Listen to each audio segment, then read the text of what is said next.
from the Unreasonable Doubt Studios, in association with Feitner Productions, this is Laying Down the Law with your host, Billy DeClercq, and co-hosts, Kristen Drenning and Curtis Rutherford. Featuring a jury of genius jokesmiths and paneled with the help of Publishers Clearinghouse, auditors from the firm of DCH Lottery Management, and selected by random draw from a hermetically sealed mayonnaise jar every Tuesday and Thursday at never. Only a madman would bring these people together to construct an entire virtual world of law and order, simply to tear it asunder with ruckus laughter. That madman is attorney Billy DeClercq. The result is a podcast blasted to the farthest reaches of the interwebs. That podcast is this one, and it starts right now. Welcome to Laying Down the Law, a comedy podcast hosted by me, the legal porpoise from beachfront North Hollywood, Billy DeClercq. And I'm co-host Kristen Drenning, an actual lawyer also, a storyteller, improviser, girl around town in Austin, Texas. And I'm Curtis Rutherford. I'm not a lawyer, but I am the co-host also of this podcast, the creator of Improv Beat by Beat, the interview audio textbook of improv comedy. I forget exactly how I've called it, a million different ways in a million different forms. This is what you say, Curtis. In the first few episodes, you say, I interviewed 24 improvisers in New York City. And then you gradually go to, I interviewed a whole bunch of improvisers and I put it together. Because originally it was 24, then it became 30, and then it became, oh my God, this spreadsheet is ruining my life. And that's my podcast. And wouldn't you love to listen to a podcast that involves that many spreadsheets, where each episode is focused on a specific idea in improv? Such as, and Billy gave me the helpful reminder of explaining improv questions like, why do improvisers mispronounce Spokane? Spokane, which is not how you say it. Also, on the that is like a really inside joke right there. It's so make sure you get to episode 17, the Spokane. I'm also the author of a SAT book. If you happen to be a kid trying to go to college and you need to learn about the SAT, and you're for some reason listening to a legal podcast, well, my confused young friend, I have an SAT math book for you called Laser Focused on SAT Math. But let's meet our guests. Well, before we meet our guests, I just want to interject one thing. This show is going to be carried on Earmark, CPE. Ooh. And we are going to have listeners who are actual for real accountants. And so I think they'd be kind of into a spreadsheet that breaks down improv into different categories. Maybe you could post that on your socials. And so the fans of Curtis, you can hear the spreadsheet improv guests. I'll have an episode where I just read each cell of the spreadsheet very slowly and explain the formulas I used to color code everything. Here's Will Hines talking about the Spokane. Today's guest is a writer and comedian living in Los Angeles, where after spending hundreds of dollars on comedy classes, she's discovered that nothing makes her newborn daughter laugh as much as the ceiling fan. And it's not even on. Please welcome Kelly Johnson. And she brings with her youngest guest we've ever had on this podcast, her daughter, James. Yeah, I had to bring her. She wouldn't let me put her down. But she's, I don't know if you can hear, but she's also thrilled to be here. I can tell. And she's going to jump into the improv. And before we went on, we were discussing that even in LA, people are thrown off with a girl named James. And I said, well, hasn't anybody ever heard of a song by Johnny Cash, Boy Named Sue? I know. I think Johnny Cash's song, the idea was that the boy would learn to be tough and get into fights if he got teased for being named Sue. So I think, similarly, that's like abuse by proxy. Like I don't want to do anything. I'm going to give him this name. Yeah, I'm just going to give other people will take care of it. That way, now when she applies for jobs, they're going to see James on the resume, and they're like, "All right, we're going to give her all of the salary instead of just 73%." It's kind of genius. It's kind of genius. Also, I bet if you tell people, oh, it's James, but with a Y or something like that, they will instantly remember like, oh, okay, so that's a girl's name, James. Well, I am thrilled to have Kelly back again. We always have a good time. And I didn't even realize, so Kelly was introduced to me by guest Henry David, and I didn't realize that she already knew Kristen, and they were like, "Hey, good to see you." So, yeah, fortunately, that was before we turned the mics on and didn't capture that moment of authentic connection. So, can you reenact it, please? Hey, good to see you. Yeah. Oh my gosh, Kelly, it's been too long. Also, I forgot you were a real lawyer, which is very intimidating. Oh no, should not be. Not at all. Okay, we gotta calm this child down. The one time I tried to talk myself out of a ticket, I got my fine doubled, if that helps. One time I almost got a ticket, and he didn't give me one because I couldn't roll my window down. Because he's like, the windows don't work, and I was like, I guess they don't. And he was like, you know what? You just go. Seems like you've got enough going on. Yeah, a lot going on. We're done with you. Yeah. I think the last time you were on, Kelly, you talked about how being on a jury, which is probably means you've been inside of a courtroom more than most lawyers. Wow. I've only been on one jury. I've only been on jury duty. I've only had it one time.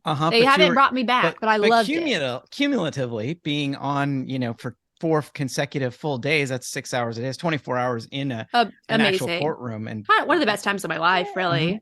Yeah. I was like 2-hour lunches.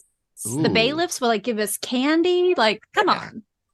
I was called for grand jury duty, and I was really excited. I get to see a bunch of cases. I get to see a bunch of things, and we just get to, and then they were, asking us all the questions, and they said, well, what do you like to do? And I was like, well, I rock climb, and also I do improv comedy. And he was like, so you're a comedian? And I could just hear in his mind him crossing off the name. And then we went to lunch, and I did not come back. The rock climbing comedian gets kicked off the grand jury. Let's get into it. The case of the week.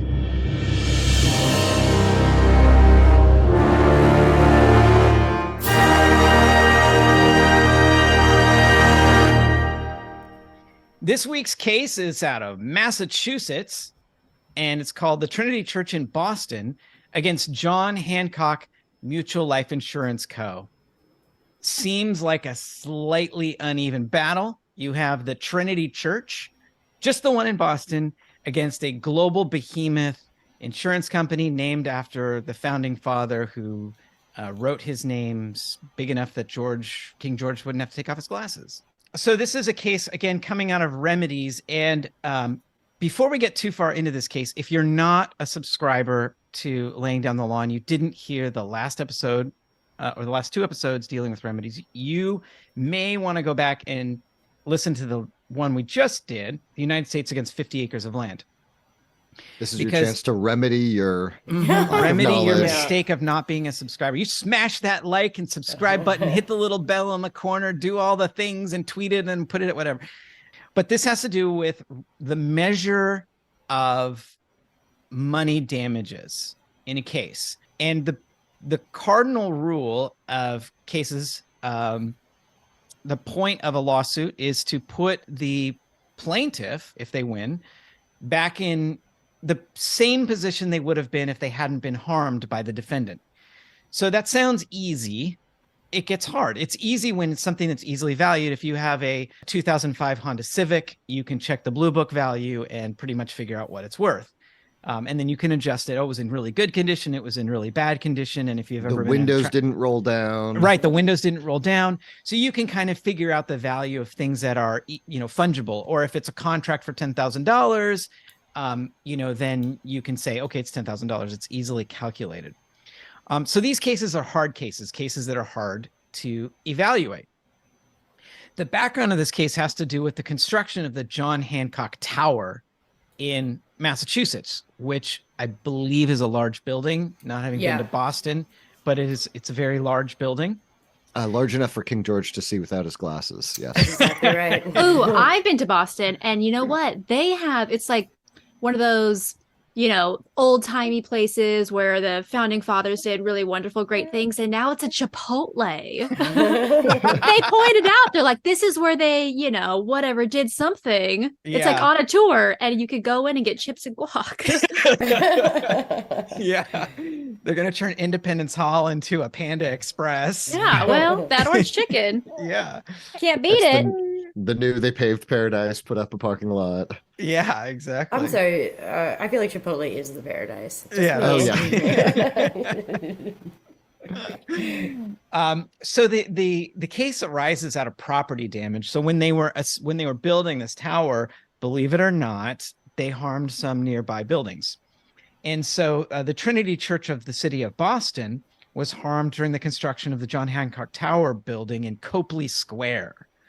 If you're from Boston or have been to Boston, you know where Copley Square is. Me not having been to Boston, sorry, entire state of Massachusetts. You can unsubscribe now, but I haven't been there to your beautiful city. Maybe you can fly me out sometime. Anyhow, when it was last episode, you threw away all of our alt-right listeners. Now you're throwing away all of our Boston and Massachusetts. Like, who's left? Well, what dirt bags are left? We have a lot of listeners in the Ukraine, actually. You know, I did an early episode, brought in some people from Ukraine, and I think like 15 of them. I was like at one point, I broke the top 100 comedy podcasts in Ukraine. I hadn't stayed there for long, but I was there for a couple of weeks. So the John Hancock lost to Trinity Church in Boston. Yeah. And they had jury verdicts in the amount of $4,170,300. And that's in the 80s. That is a ton of dollars. The old John Hancock went ahead and appealed. It was upheld by the Supreme Court of Massachusetts. Well, they sort of lost in that they had tried to get a directed verdict and they were shot down, the church, and then they won from the plaintiffs. But they did sort of initially lose. Sorry, Kristen, what do you mean by a directed verdict? A directed verdict is when you get a taller chair that's made out of canvas and has your name in the back. Terrible. That's a directed verdict. That is awful. Terrible. That's like beyond a pun. Now I wish I had not tossed it back to you. Yeah. So a directed verdict is when the judge takes the question away from the jury and basically says, there's no way, no reasonable jury could find for the defendant. And so I'm going to decide this as a matter of law. There is no factual dispute that can be decided by a jury. And so we're not going to even even after Kelly sits there all week and gets her long lunches and free candy, she's not going to ultimately get to deliberate and decide. The judge is going to decide and take it away, which, lawyers like to do because juries are scary. You don't know what they're going to do. I mean, have you seen the people in the world these days? I have. Just allowing them to decide. I thought that when I was on jury duty, I was like, I was like 23 years old. I didn't know anything. That guy's in jail now because of me. Yeah. I was just in it for the Hershey's Kisses on my seat after my 2-hour lunch. Yeah, you get like, county workers who get unlimited time off for jury duty. You get people who are, want to be there because they're got nothing else to do. You got people who are legitimately interested, and those are the rare ones. But a lot of people who are retired, a lot of college students, and a lot of people with public employment jobs or union jobs. Those are our peers. Those are a jury of your peers. So Trinity was basically, they wanted to say like, hey, we believe this is so clear that John Hancock messed up our building. The judge shouldn't even give it to the jury. And would the jury even find damages at that point, or is it totally in the judge's hands? It could be a directed verdict, could be partial, it could be complete. He could have or she could have found for the plaintiff on liability and then asked the jury to determine damages. I think like the reason they did it, if I had to guess, is just because of the complication, how complicated it was to calculate damages in this case. They just didn't trust the jury to be able to understand the theories that were going on, and so they were like, "Judge, please." But yeah, because it's fixing stone masonry, which probably even a jury of retired and college students, not a lot of stonemasons on that jury who can accurately assess that. Yeah. Well, and the reason, judge, it's very hard to get directed verdict is judges are chicken shit. And I say that as someone who aspires to be a TV judge. But judges are kind of chicken shit. And if you make that decision and you basically weigh it in there and decide and take it away from the jury, you can be reversed. Your judgment can be overturned more easily. And judges care about, one of the things judges care about is their reversal rate. How many times they get turned around by the Court of Appeal. And there's that's like a metric.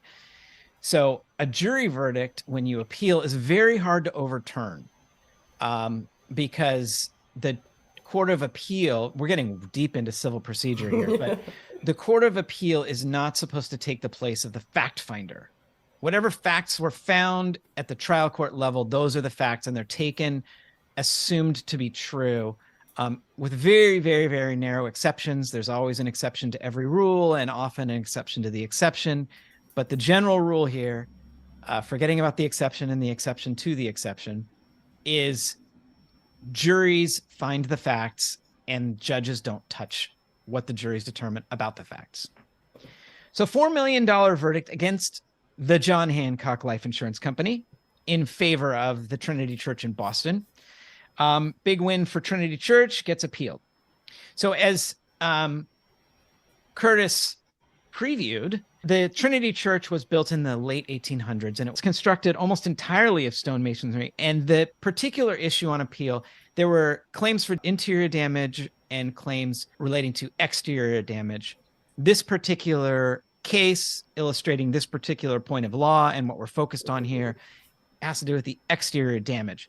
But again, the point of a remedy is to put the church back in the position it would have been if the John Hancock Tower hadn't damaged them when they were negligently constructing their tower in Copley Square. Mm-hmm. So stone masonry, the court explains, is heavy and very brittle compared to other construction materials. When it's placed under stress, it doesn't deform. Instead, it cracks. And when it cracks, it breaks throughout its entire thickness, and the strength diminishes significantly. Sorry, this feels like a good analogy for the Catholic Church in general. It doesn't bend, but then it all of a sudden cracks. It doesn't bend, it just breaks. That's right. There's an old movie where I think it's Alan Alda, plays a producer or something like, if it bends, it's funny. If it breaks, it isn't. Don't know the reference, but Jeff, can we drop it in? You nailed it, Billy. Alan Alda in Crimes and Misdemeanors. If it bends, it's funny. If it breaks, it isn't. Ordinarily, it can't be repaired unless you completely disassemble the masonry and reset it and reconstruct it.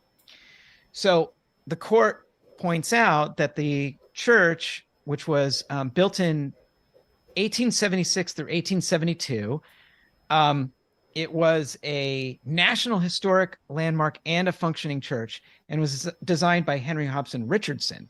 It was not the ship of Theseus, so to speak. Sure. So the church had experienced settlement or movement over the 100 years of its existence to date, when it settled or compressed, and Trinity Church had begun taking surveys to measure the settlement starting in 1918. And so between 1918 and 1968, they had measured 6 different areas of the church to show settlement between 3 to 4 inches. But because that settling was basically uniform, it hadn't damaged the masonry. It just was kind of shifting in place over time. When they were constructing the tower, there was a failure at the excavation system at the Hancock site. Basically, some of the shoring or something like that. Because it undermined the support and the foundation of the church settled unevenly, which caused the masonry to crack. I'm going to take a little side journey and just explain a little bit about property law. This is a whiz banger. That's why they teach this class in the 3rd year of law school. But property law, you have the law of nuisance and the duty to avoid damaging your neighbor's property.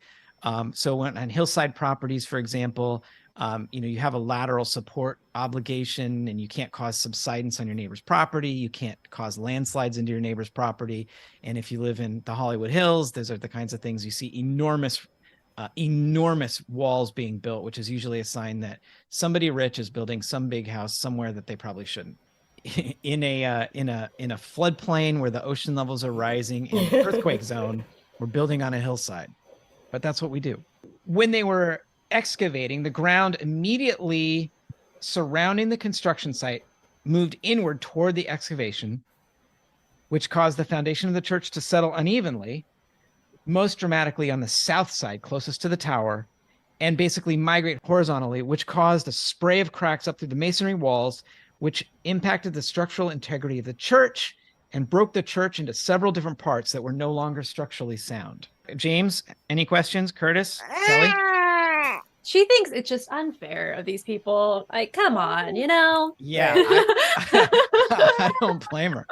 It definitely don't blame should, her. like, yeah. He's I mean, like, regular law, property law. Come on, what else are you gonna throw at us? Yeah, well, we're going to get to the heart of what this case is about, which is the damages calculation. yeah. So this case is about the structural damages. Just checking in with Kristen. Did I say anything horribly wrong or leave out something important? No, I was going to say the one thing that we should note is that this is no longer like, we're no longer like, are they at fault? Like, did they do something wrong? We've already decided that they did something wrong. Like, that is not the issue on appeal. We are just talking damages now. Yeah, exactly. Yeah. Usually I explain to clients who aren't lawyers and want to know or don't, as long as they're paying me by the hour. And I usually explain in a long way because, I bill by the hour. There are usually three parts of a case: liability, damages, and collectability. Liability is who's at fault, damages is how much, and collectability is can you collect. So we're focused on the damages in this case. Okay. And this is specifically related to structural damages. Now, in the last episode, we talked about replacement value for a landfill versus market value, and it was fascinating. And if you haven't listened to it, go back, subscribe, maybe pause this episode, go listen to the other one, put this one next in your queue in your podcast player, because you're going to spend the next hour and a half learning about remedies, baby. All right. But the way that they quantified this case, because it's complicated. Obviously, the church is more than 100 years old, right? By the time this case is decided, it's about 120 years old. It's built using old pieces of rock that have been settling. They had been settling for more than 100 years when the John Hancock Tower was built. There was obviously damage over time. And when we're talking about the measure of damages, and you're the defendant and you've lost already, the issue is, well, how much? When it's a Honda Civic, it's like, well, your Honda Civic had, scratches on it and a peeling paint and, only 3 wheels. So, it should be minimal. And if you're the plaintiff, you're like, it was brand new, cherry condition. It was a collector's edition Honda Civic, one of the few that were built and shipped over, and I had painted it candy apple red, and it was, whatever. So the measure of damages depends on the value of the thing being replaced. Here, the value of the thing being replaced is almost impossible to calculate, really. It's what's the value of these cracks that are going through the masonry. And so the church is basically saying, look, we're going to have to completely take this thing apart and rebuild it. Because you can't just like Jenga out one block, right? Pop in a new guy, right? We're not going to be getting super glue or Gorilla Glue even and trying to stick this thing back together. Like, it's going to be, basically a takedown job. We're going to have to rebuild it from the ground up, and since it's a historic site, it's going to have to be close to what was the original building. It's kind of impossible, and it's going to be 100 years old version of and then this is why like directed verdict already, right? Not that a judge knows. The judge is like, let the public employees and college students figure this out, because I don't know the answer. And they came back 4 million. So the plaintiff church said that the way the damages should be calculated is as a percentage of takedown condition. So the takedown theory here is the theory that was ultimately accepted, which is, what is the cost to take it down and reassemble it, take it apart, and basically rebuild the Jenga tower with the blocks missing as they were? And so they had a bunch of expert testimony about how it would be cost and what the disassembly and reconstruction was necessary. So the percentage was calculated based upon the percentage of damages that was caused during the construction period, applying the change in the physical damage from 1968 to 1972 as a percentage of the overall cost of rebuilding the thing from the ground up. I don't know how you do that, but they did it. The other thing is that a significant part of the damages was interest.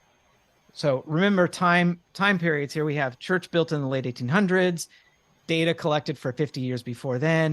1968, the John Hancock Tower construction starts. 20 years later, we're getting this decision. So the question is, when's the valuation period? And it's 1968 to 1972 when the tower was actually constructed, plus interest.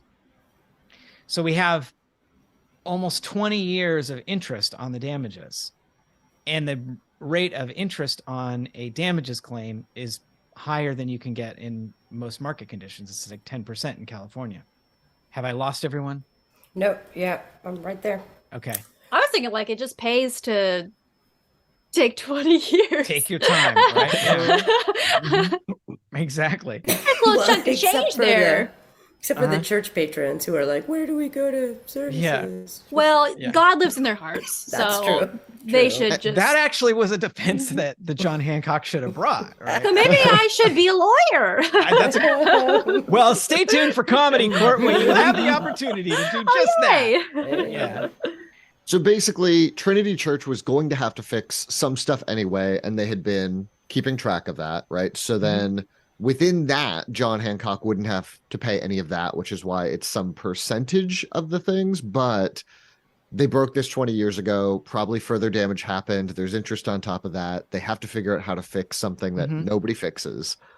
And you can't just give them new blocks and say, well, here's your new stones, put them in, because they have to take down everything and just redo the entire thing. Right. Remember what I said? I learned this from my remedies professor, and I've never forgotten it. You have the rule and the exception, and then the exception to the exception. But the rule and the exception, that's how the law works, right? So the rule we learned on the last episode, which I highly recommend you listen to and download and tell your friends about, the general rule of damages calculation is the market value.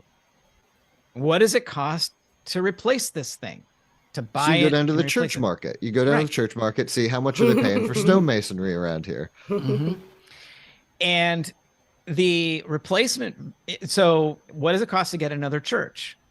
Well, the court says this is one of the exceptions to the rule, because churches aren't like a Honda Civic. You can't find another one easily. Sorry to pick on you, Honda Civics. I could use Toyota Camry, but I know people who drive Toyota Camrys. I don't know anyone who drives a Honda Civic. Do you, Curtis, drive a Honda Civic? Does anybody drive a Honda? I drive a Hyundai Elantra. Okay. I feel like most of the world drives a Honda Civic and you don't know one person. It is an extremely popular car. You know what? It's such a bland and forgettable car. Sorry, Honda Civic I drivers. think it's the most popularly stolen car because it's just because honestly, it's like one key opens all of them. Mm-hmm. So if you drive one Honda Civic, you essentially drive them all of them. I think that's actually, isn't that like Buddhist philosophy? Yes. Buddhist philosophy. They talk about an exception, which is special purpose property. Now, if you listen to the last episode, you're thinking, isn't a landfill special purpose property? And that would make you a future law student or a past law student. But there's a distinction here that's in this case that makes for interesting, taking tests in law school, which is, why is this case a special purpose property and why isn't a landfill a special purpose property? Answer, the law is arbitrary. But the church is considered a special purpose property. It's a historical landmark. It's made of this special stone masonry. It is unique. It's been around. It was designed by this architect, etc. So there's no like one litmus test of like, well, you checked off this, your special interest. Is that very much like at the whim of whoever's doing it? Well, okay. So, oh no, is this more in the weeds? Sure. We live in the weeds, maybe. So there is usually a test for everything. So okay. Here it says it does talk about the test not being universal, and special purpose property is property of nonprofit, charitable, or religious organizations is one category. And there could be other categories. So there's two types of tests in the law generally. If you're going to say, is this thing, is a hot dog a sandwich or not a sandwich, right? Is gazpacho soup or not soup? Okay. And they can be factor analysis or element analysis. And a factor analysis is basically, if you put all these things in, does it kind of lean towards being soup? Or an element analysis is, it's got to have these ingredients. So an element test is like baking a cake. If you don't have flour, yeast, and sugar in the right proportions, you're not going to have a cake. Okay. A factor test is a test that's like making soup. If you put in potatoes or don't put in potatoes, or put in beef or don't put in beef, you're still going to have soup, because it's going to be unless you're talking about gazpacho, which is just gross. Gazpacho is basically a thin tomato Slurpee or whatever. But Hey, I thought we were trying to get back on the Ukraine charts. What are you doing? oh yeah, I know it's gazpacho's Oh, huge in because Ukraine. gazpacho. Yeah. Yeah, is that a big Ukrainian delicacy? No, It is. Gazpacho? Gazpacho is very popular in the Ukraine. It's from Spain. I don't know. That's my nomination for an episode title. Gazpacho's popular in the Ukraine. People are gonna be like, "What is that?" My nomination is We Live in the Weeds. We live in the weeds. We do.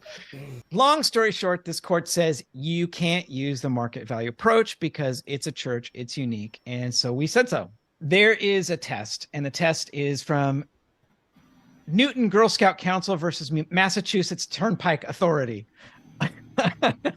The Girl Scouts against the Turnpike Authority. That sounds like a good case. What a matchup. Right. Kind of imagine them in like a WWE environment. So special opportunities for proof of value where it's felt there's no market value.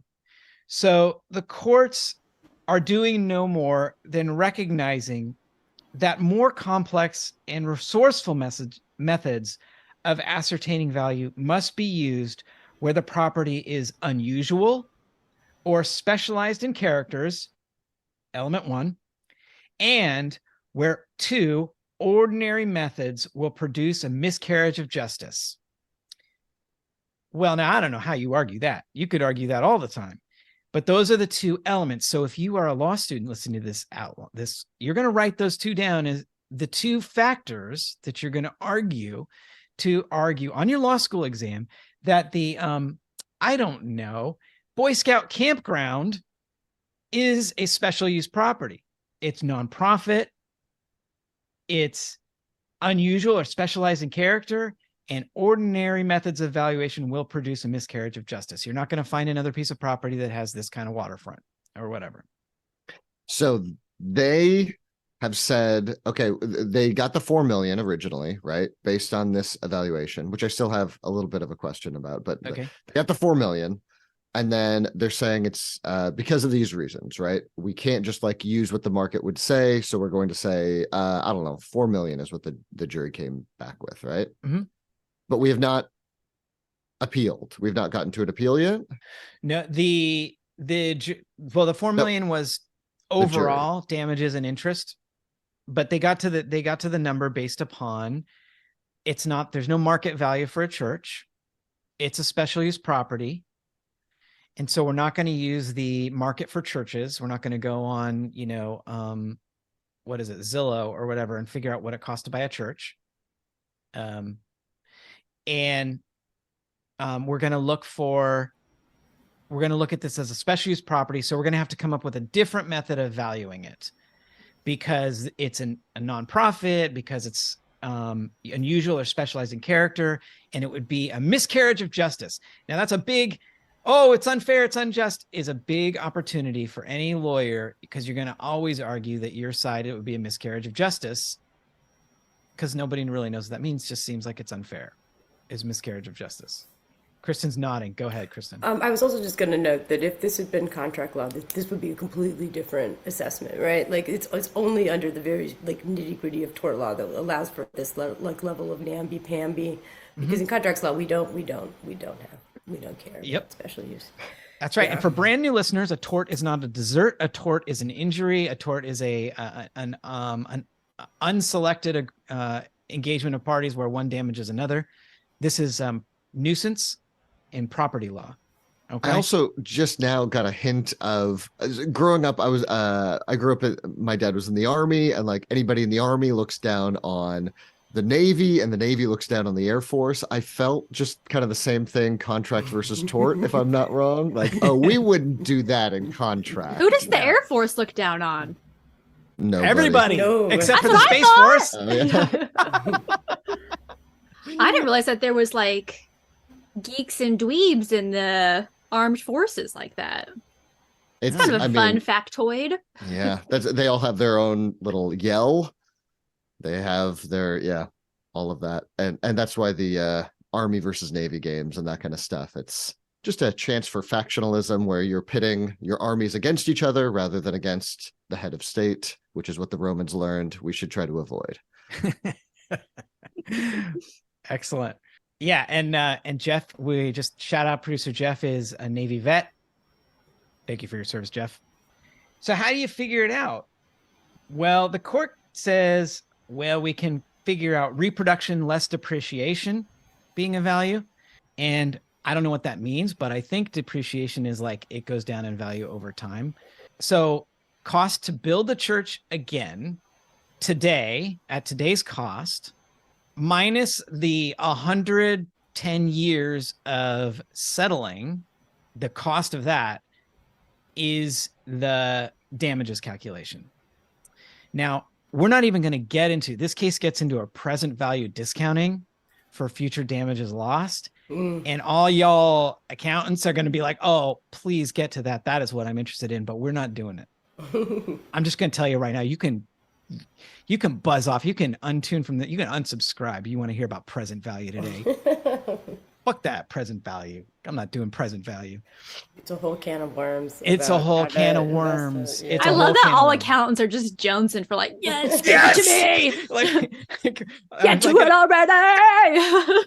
I was listening to this at 3 times speed. Skip. Oh my God, this is getting too meta. Okay. So there's a test of reasonableness.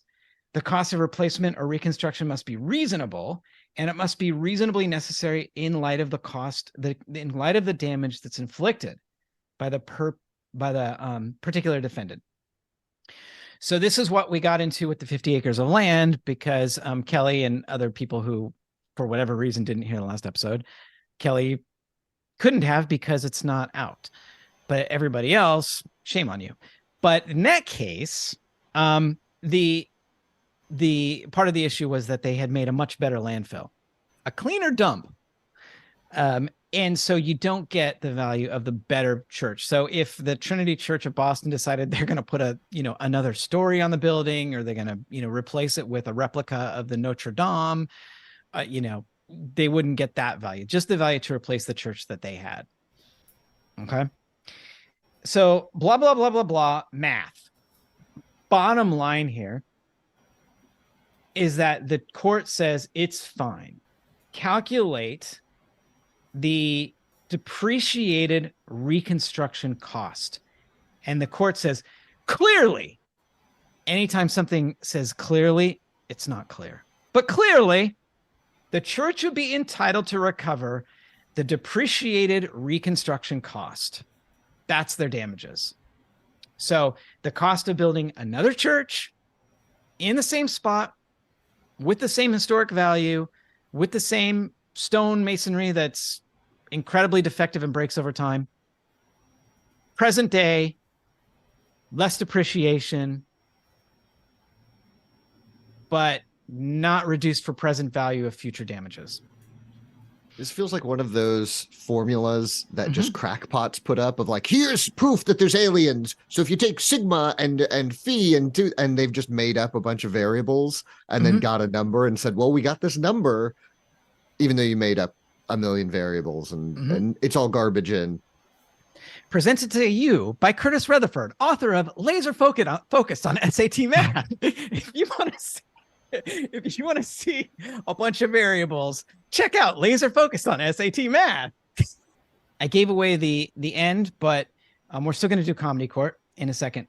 There's a dissenting opinion by Justice O'Connor, not Sandra Day O'Connor, the O'Connor who famously sat on the Massachusetts Supreme Court in 1987, who we've all heard of.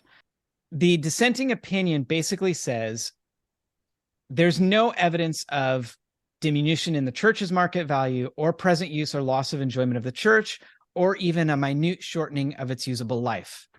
So O'Connor's basically saying, look, they're entitled to restoration, but they're entitled to restoration of a 120-year-old church, whatever that was. And there wasn't any evidence presented to what it would cost to restore it. It's the old car accident. Is your car a total loss? There was no evidence of what it would cost to fix this stone masonry that had actually been damaged. And this whole crazy calculation of, present value of a rebuilt, taken down, but partially depreciated church is just a bunch of hokum mumbo jumbo to justify a jury award that's out of line. And they should have said, well, what's it going to cost to fix it? Anything we need to go back over or clarify before we take a break? I'm looking at you, baby James. She says, no, she got it all. She She says she's never understood anything more perfectly in her whole life. Okay. And that she's going to like, comment, and subscribe.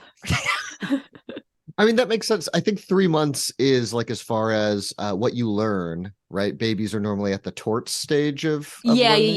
Yeah. The torts, and then the Episcopals. I don't, yeah. Yeah. And then object permanence, and then they're good to go. Yeah, and then, nihilism. So we're there. When we come back, Comedy Court. All right, we're back from our commercial break for non-existent sponsors at the time of recording. And now it's time for Comedy Court. We have today the case of Trinity Church of the City of Boston against the John Hancock Mutual Life Insurance Company. John Hancock Mutual Life Insurance Company, you are the appellant. And my tentative ruling has been to rule in favor of the poor little church that you damaged. And so I'll hear your arguments first. Any reason we shouldn't give them $4 million? Okay.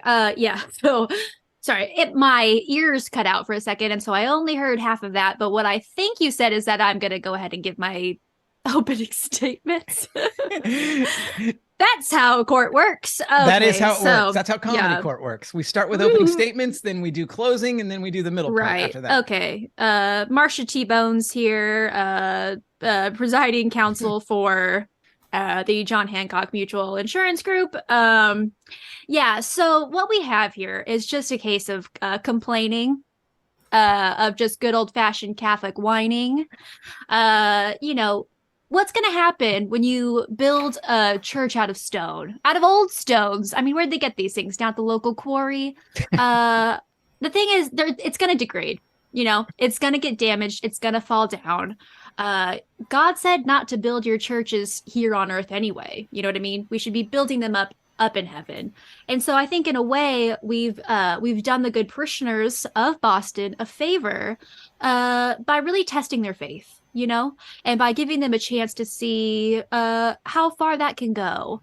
So because of that, I don't think we owe them any money because they have the true gift, which is eternal life. And in fact, $4 million is really nothing. Aren't you proposing that the church pay you for damaging their vessel? Because as they know, we are going to hell working in the insurance industry. So that's the least they can do.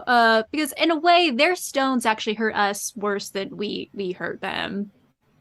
And that's just science. Yeah, I believe you've brought a co-counsel with you who's an expert, and I don't remember your area of expertise, learned counsel, but please introduce yourself and we'll hear argument from you. I'm an expert in stone repair. And here's the thing, I've repaired a fence, I've repaired a stone. This is easy. You put up a new thing, you throw up a church, it's fine. Trinity Church is acting like they're the only church ever, that they're the only stones that God shat out. You can find stones anywhere. I find them all the day in my shoes, nearby, in my neighbor's yard. Like it's easy to fix. Okay. And there are 5 churches on this corner alone, really. So it's like just walk outside and turn left. We're in Boston, people. Okay? Churches and Dunkin' Donuts. Okay. It's like, oh no, you broke down a Dunkin' Donuts and there were 3 more underneath it. Whoops. We broke a church. Whoops. And one last thing, Trinity Church, they haven't been paying taxes ever. Thank you for bringing that up. We're supposed to pay $4 million for somebody who's never paid taxes. They should be paying us based off loss revenue of taxes. Yeah. So what have they been contributing to the good people of Boston? Not a lot. Sounds like they've just been contributing an old rickety dangerous church that could have hurt someone. It could have hurt someone. We didn't even get into that yet. So I think we did the people of Boston a favor. An old lady could be walking by, stone falls on her head. then what? That could have been way more. So yeah. Okay. Have you completed your argument? Do you want to save? You have 2 minutes remaining. Do you want to save that for rebuttal? Counsel? Yeah, we'll bank Yeah. that. Yeah. We'll bank it. We'll bank it. We'll hear from the respondent, the Trinity Church of Boston. Novel arguments coming from the defense. How do you respond? The Trinity Church of Boston is appalled. Let me just say that first and foremost. It's appalled by the absolute lack of reverence or even just care or concern or solicitude for a long-standing, important member of the Boston community, a non-for-profit that out of the goodness of its heart has been servicing the spiritual and community needs of Boston for years and years and years, and which was doing so happily in a gorgeous building of its own design that it had paid and funded to have erected on its own initiative without any problems until one day big old mean Hancock comes and just destroys it. If there had been no building of the Hancock building, then there would be no problems over at Trinity Boston Church. They would be fine. They would be managing their own costs of repair accordingly. But no, these big old evildoers want to come and just basically like take their thumb and blot out one of the like most important like religious lifelines of the entire city, and then they want to act as if it's no big deal because it's just a bunch of Chipotles all the way down. I hardly think that that's an apt comparison for what is known to be a national landmark, something that is unique, totally unlike, and there's no other Boston Trinity churches elsewhere. Okay, it's not like a franchise. We don't have a bunch of them. This was actually like the jewel of the architect's crown. Counsel, let me just interrupt you. The Catholic Church is not a franchise. It's more like a corporate owned type of establishment. Is that? I'm saying that the individual church, like less of a Subway and more like a McDonald's or In-N-Out. Is that the comparison here? I think the more apt comparison would be to chapters of a church, because that's what it is. It's a church. Yeah. But anyway, and also this is just the individual church, by the way. We're not speaking on behalf of like the Catholic collectivity here. This is just this particular poor, beleaguered, benighted church, which, by the way, might I add, again, is not made out of money, but did spend a ton of money making this beautiful thing, this gem of the Boston skyline, which was now destroyed. And you're trying to tell us, I want to just say, you guys make money, you're lawyers, you build a McMansion, you choose the finest of materials, you put Carrara marble in there, you make it really nice. It's maybe not the most structurally sound, but it's gorgeous, right? If big old Hancock Tower came and fell on top of your McMansion, would you want us to replace it with a double wide and that would be okay? I don't think so, right? We have a choice. We get to choose to have nice things, and then when other people come around and destroy them, those people have to pay for having destroyed those nice things. Or it would be a manifest miscarriage of justice. One moment, appellant. Does respondent rest? I would say, I just wanted to clarify, again, very unique, specialized, not-for-profit, beautiful architect on the National Historic Register. And if we were to not replace it properly, it would be a gross miscarriage of justice. Yeah. Mm-hmm. All right, appellant, you have banked 2 minutes of argument. Please, if you'd like to address any of the arguments of the Trinity Church in your rebuttal, please proceed. Well, I mean, first of all, have they tried praying about it? Objection. Sustained. One point that was brought up is that this is the only Trinity church, but a quick Google Maps search will find Trinity churches in every major city across the world. I was referring to the architecture. Even in Boston. It's like Trinity Church of Boston, Boston Trinity Church, Trinity Boston, Trinity's Boston's church. It's just, they're endless. I told my mom the other day, Trinity Church is suing us. And she said, which one? East, which Northeast? Yeah. The one near the 7 Duncans or the one underneath the other 7 Duncans? Yeah. Is it the one on the Freedom Trail? Exactly. And if so, which one? Because there's so many, because that's a pretty long trail. And also, we are kind people too. The church seemed to be like weighing on our sympathies, the sympathy of the judge, but we are in life insurance. Mhm. They're in afterlife insurance, which is great, but that's not what the courts should care about. The legal ramifications. We care about life. We give people money here on earth Yes. when your poor loved one. Also, I'll say wait, we give money. objection. We give money to the people who need it. Have you seen the Catholic Church? Have you guys been to the Vatican? I don't think you guys are want for money. No. Are you suggesting that the Hancock Insurance Company gives out more money, like as a charitable endeavor, than the Catholic Church? I'm saying maybe. Okay. Fact checking required. Yeah. I wouldn't be surprised if we give out, per capita. Sure. You never know. So there is If you look at per capita for John Hancock subscribers, we give out way more to John Hancock's also Hancock there is subscribers no when than the I Catholic think of Church gives to John Hancock subscribers. Okay, when I think of life insurance in general, there's no bigger name than John Hancock. Right. So write that down. All right, your time for argument. And we'll give 30 seconds final rebuttal for the respondent. Trinity Church of Boston, respond to the rebuttal. If John Hancock were to have it their way, the St. Peter's Basilica would be constructed out of stucco and styrofoam. And I want them to know that this is why we can't have nice things. Exactly this kind of reasoning. So, shame on you. All right, is the matter submitted? Yes, submitted. All right. The court will adopt its tentative ruling because the court always adopts its tentative ruling and never changes anything. We're going to rule in the favor of the Trinity Church because that's what's in this very thick and very expensive textbook. And I have no idea how to fix damages if the church was actually to pay John Hancock, although that's kind of an interesting idea. Maybe we'll just reduce it down to present value. And instead of, we'll just make one slight change, which is that the John Hancock Insurance Company can pay Trinity Life in the afterlife. And honestly, we're willing to do that. Okay, I'm sorry, but because you're how storing is there up any your way to? Well, the church can store up its treasure in heaven. Yeah. Right? Yes. And We are willing not to build add castles made of sand and Yes. all those other things. So, John Hancock, whose name is on this, whose inscription? Caesar's, and give to Caesar what is Caesar. Do Caesar. I'm sorry, Mhm. church. So you'll get all of your so you win. You keep your $4 million, Thank you. but it will be paid to you. Yeah. In the in afterlife. indulgences. Yeah. So we'll add some jewels to your crown, some pearls to your gates, some gold to your road. I feel like there's some implementation issues that have not been fully thought out, but okay, All right.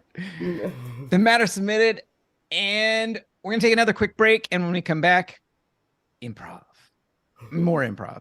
Improv that's not you know what? It's improv. It is what it is. Don't make promises. Yeah. Yeah, exactly. No promises. It may be improv. It may be something else. All right, and we're back. Welcome to the church store. So I hear you're in the business for another church. Your other church got broken down. Come on in, all you. Oh, great. I mean, I love the selection in here. Is that a portrait of St. Peter? Yes, absolutely. And if you need another saint, then we can do a face swap real easy. We'll put any face that you know as St. Peter's face. We'll throw right in there. Any other saint we can put in. Now, this is going to be great because especially if you had like a very old church that you're trying to replace, they got a lot of St. Peter's. Oh, great. Perfect. We can put a St. Peter up. This is more in the Gothic style. We just got this one in from Europe. Just came over on the boat. Love those gargoyles. Yeah. Yeah. Excuse me. I was looking for a church that has a very easily accessible parking lot. Oh, a parking lot church. Yeah, okay, good. This is perfect. We got a couple. Yeah. Just. I want to just hear me out. Go ahead. Okay. So I want a church that has a parking lot where you can arrive late, find a parking spot, and then leave early and get out without hitting any kind of traffic. That's really, it's a slight upgrade from our current church, which, does stacked parking. So when you arrive, you can't leave until everybody else leaves. So you can't, sneak out right after the sermon and be like, I got my God, I'm going to go. I want one that, you just like easily accessible, maybe 27 driveways. If I could break back in, my church is actually serving a bunch of underfed orphans. If we could just maybe be the priority. We're starving and hungry and need a shelter over our heads. And That's also nice. Tesla superchargers. Ooh, okay. Yeah. Sorry, just like, I'm only one salesman. I can only do whatever. And I just have to real quick, help out this guy with his church that's going to help with this 7th inning stretch. Just money, moolah makes the world go round. Mm-hmm. We all know the ABBA song. So absolutely, we have a couple churches like that. We got a couple in from Colorado Springs, a couple others in from Texas that have enough parking for 10,000 double SUVs. That's an SUV that's either the width of 2 normal SUVs or the height of 2 normal SUVs. Legally, it's neither truck nor van. It goes under the ice cream truck code.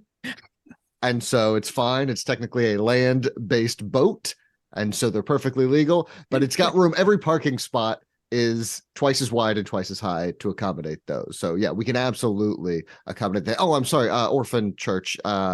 You needed more church too, right?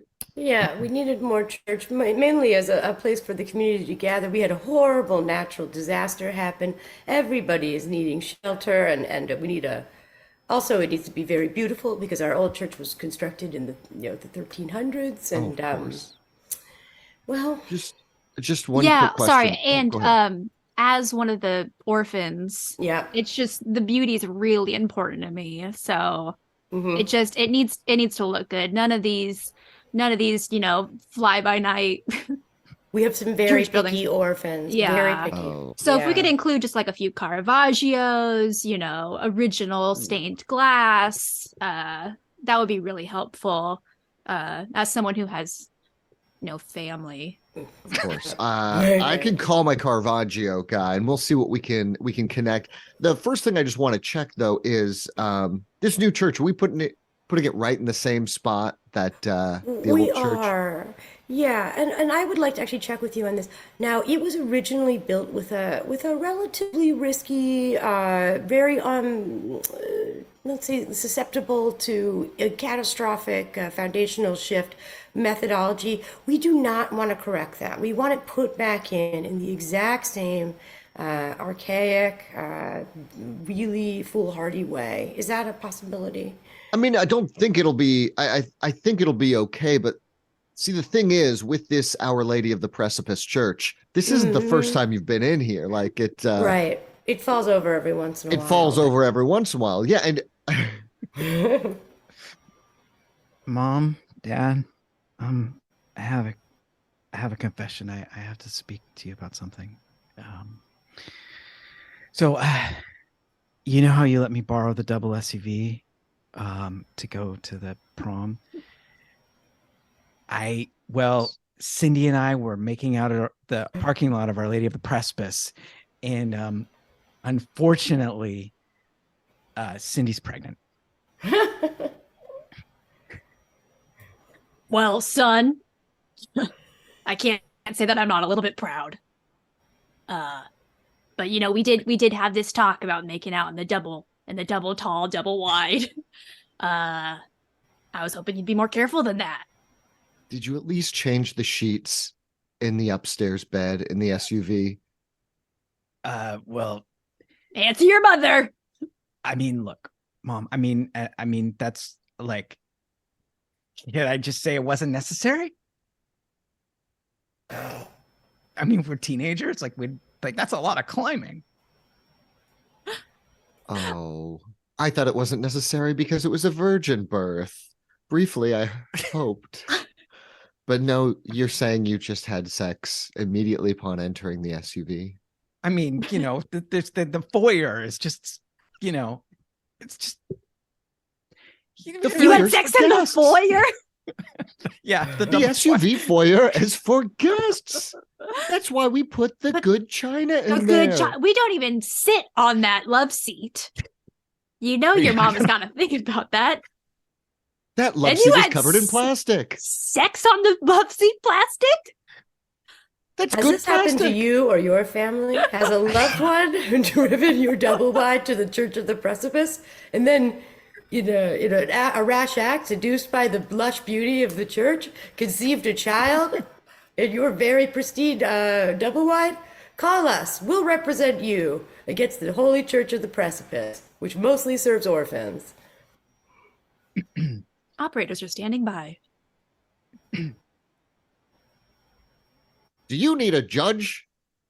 My name is Judge Joel, and I've got the lowest reversal rate possible. I even keep it stitched right on my judge gown. Now, a lot of these other judges, they're instantly just taking directed judgments right away. They're saying, hey, you know what? We're doing this, but not me. I pass the savings and the judgment onto the jury. So call me. Oh, Judge, just a question here. Are we able to pay you through indulgences or perhaps donating double wide at double tall SUVs to your orphan church fund, or in other ways buy the verdict from you? A fantastic question, and I'm going to pass that along to the jury. You betcha. Great. They made the decision. No problem for Judge Joel. So yes, pay me in indulgences, pay me in thoughts, pay me in prayers, pay me in whatever you need. Just get me on that bench.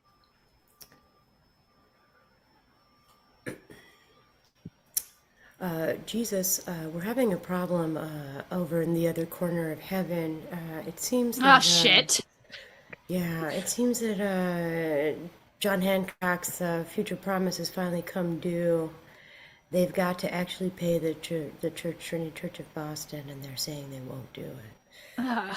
Did you, try to just wave him off a little longer? Say, we put it in the mail weeks ago. I should be getting any time. I told everybody involved, I said, this is heaven, everybody. We're post-capitalist. We don't have an economy. Everything's free. Nobody will hear it. God damn it. It's me, the soul of the John Hancock Mutual Insurance Corporation here in heaven. That's right. Once corporations are people, they have souls, and souls can go to heaven. Jesus, I shouldn't have to pay. Just for a promise that I made at the whim of a court of law? Look, hey, Hancock, I'm right there with you. You know what I mean? Like, I always side with insurance. You loved moneylenders. You came into our house once. You knocked over the tables, helped us rearrange. Loved it. I love the fanfare. And these churches are a dime a dozen. Hey, Like, Jesus, come on. St. Peter, it's me, the soul of the Trinity Church of Boston. What's up? What's happening? Good to see you. God. We're in tight, right? I feel like I got a finger on the table, finger on the old scales of justice here now that we've waited our entire lifetime as a church and died, and our soul of our church is now in heaven, because as a nonprofit, we also are legal entities and therefore persons, and therefore can also have souls on top of handling souls within the confines of our physical building when we're not in heaven. But anyhow, I got the inside track here, right, Jesus? Right, JC? You made a lot of promises during your lifetime. You kept them afterwards. Hey, St. Peter, they hung you upside down. You know what it's like to suffer, right? Come on, hook me up here. I'm sorry, Spirit of Trinity Church, where'd you get a surfboard? What's happening? Yeah, things got a little cold in Boston. So, we just spent the eternal summer, and I'm talking about on the Great Barrier Reef, and just hanging out because, at some point you got to just say, fuck it. St. Peter's kind of annoying. Okay, Jesus, I'm just going to remind you that we did say as below, so above, and so forth. So, they promised. No one's down expecting me to below. do all of the things I said. That's why I was talking in circles. Parables, baby. It's open to interpretation. Do you know how much interest accrues in the lifetime of a church on a $4 million judgment? It's a lot at 10% per annum over 350 years. It's just bucks. I've been spending the interest alone when I was down, there as church, just hustling in around the South Pacific. And, we've got a few debts to take care of. The Catholic Church is now currently over $6.7 trillion in debt. Jesus. Okay. I know the CPAs down in Glory Road are just blowing loads over this conversation.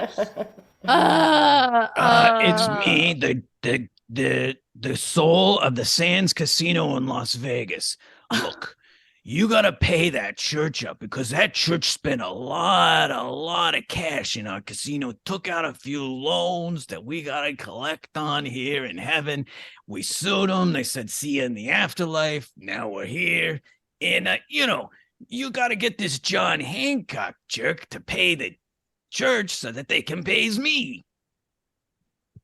Sorry, Jesus, it's me, the spirit of the Girl Scouts. The Trinity Church bought so many Girl Scout cookies from us and said they'd pay us in the afterlife. Then they ate the Girl Scout cookies in front of us. Now we died in the horrible Girl Scout accident we all know about. And we're going to collect.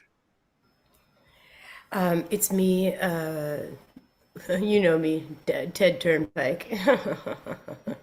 Let's run over some Girl Scouts this weekend, just for fun, right? Come on, Jesus, come on Wait, down. It's I been a know while.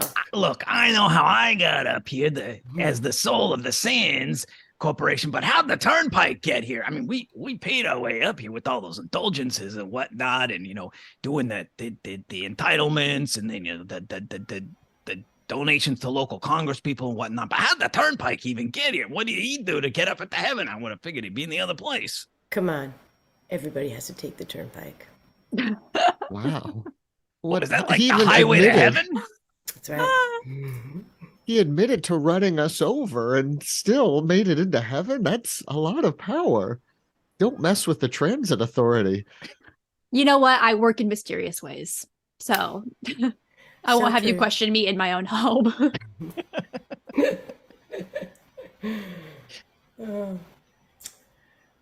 Oh, orphans, gather round. Another day here at the Holy Church of the Precipice. And another day of unanswered prayers. Why? It seems that we've been forsaken. I don't know what we've done wrong other than providing alms to the poor and feeding you orphans and constructing our mega churches on cliff tops. What could it be? I'm starving. I've had nothing but gazpacho for 3 weeks. If only there weren't so many babies being conceived of and then dropped off on this property. I don't know what makes it such a good place to fornicate, but it is, apparently. Well, I don't know about you, but I was conceived in the foyer of a double wide, double tall SUV. That's why my name is Foyer. It's weird that you know that. Well, I lots of people are named after the places they're conceived. That's why we have so many people named Bed here. Yes, we try and name you according to where you were conceived, just to keep track of you for future lawsuit purposes. And the church, of course, knows exactly where we were conceived, because that's when life begins. That's Well, right. Can somebody get horseback saddle in here? Because he's been complaining about the food for weeks. Only if you can find International Space Station. Those two are always together. Talk about defying gravity. He was conceived closest to heaven. All right, well, I'm gonna get I'm gonna just go ask Yacht Bathroom if maybe he can share some of his gazpacho with me, because this is going nowhere. Sure. Well, and actually, there is that new kid that just came in whose name is Gazpacho. That's in Spain.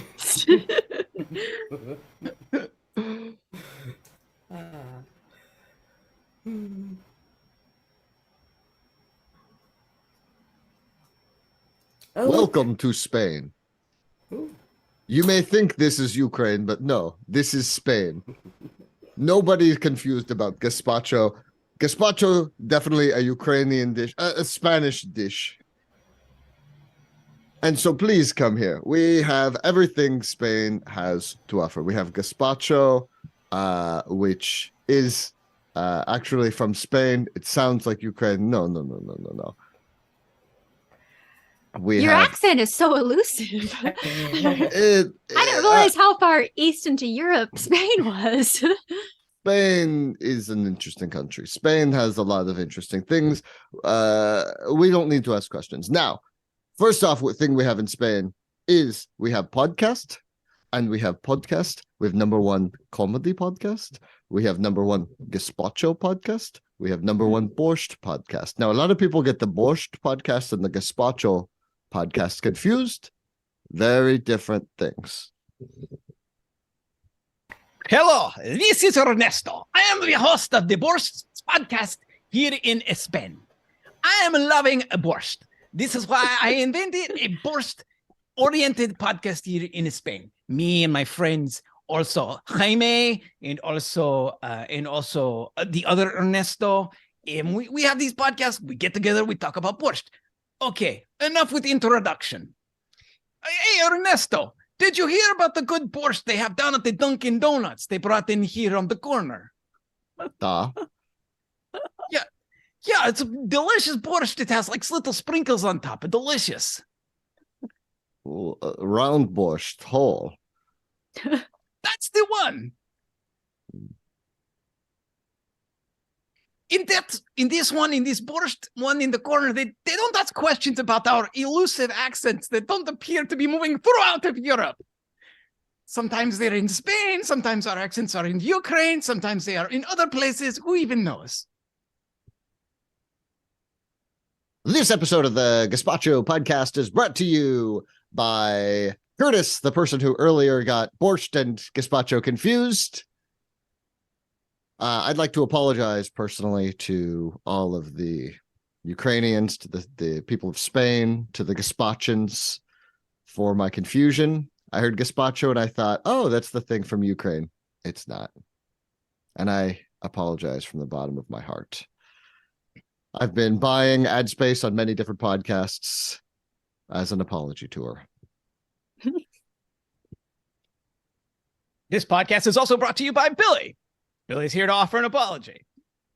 To those of you who are listening to this podcast, whether you are in the Ukraine or in Massachusetts, or whether you came to us through Truth Social, I just want to apologize to all the different people that I've alienated through my attempts at humor and my jokes at the expense of rainbow sprinkles and elusive accents and other things that are just confusing and upsetting.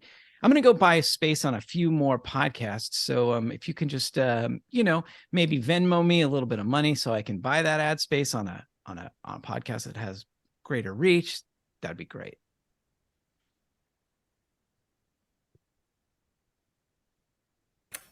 This is Kristen Drenning. I would just like to say I do not apologize for anything. I am a bloodhound and a shark, and I am not sorry.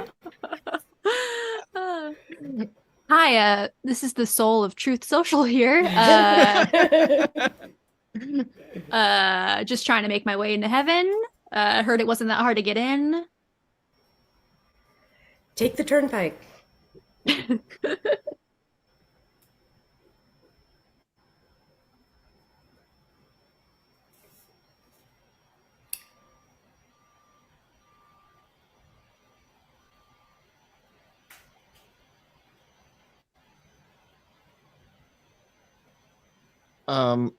I'm sorry. Objection. This is a miscarriage of justice. I'm calling miscarriage of justice on the whole thing. I mean, wow. I mean, don't you think, don't you want to have a doctor at least take its pulse or something? Justice is, seems to be doing fine.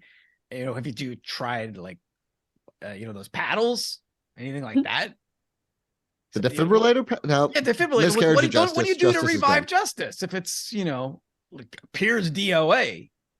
I feel like that's just a little premature. Do we have a justice doctor around here somewhere? Yeah, I'm a justice doctor. Let me take a look at the patient here. Okay, let's see. Some lividity, not a good sign. appears to be the pupils are very dilated. It's coughing and sputtering. It's limp. It has a rigorous set in. Yeah, I'd say that justice is pretty much miscarried at this point. I'm sorry. Just kidding. Let's get those paddles out. Okay. Oh, yeah. I was getting a little worried there. Okay. All right. Clear. One more time. Clear. What do you Oh, say? hey guys. Justice. It's me, Justice. Hi.